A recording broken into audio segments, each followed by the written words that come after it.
शृणुदेवि प्रवक्ष्यामि कवचं सर्वसिद्धिदम् पठित्वा पाठयित्वा च नरो मुच्येत सङ्कटात्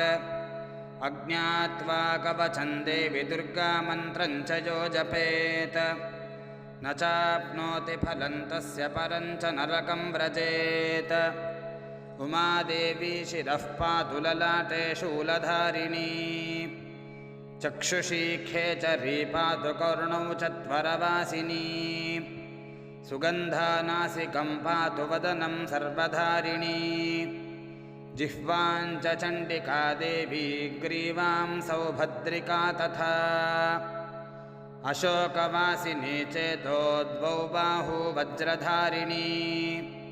हृदयं ललिता देवी उदरं सिंहवाहिनी कटिं भगवती देवी द्वावूरो विन्ध्य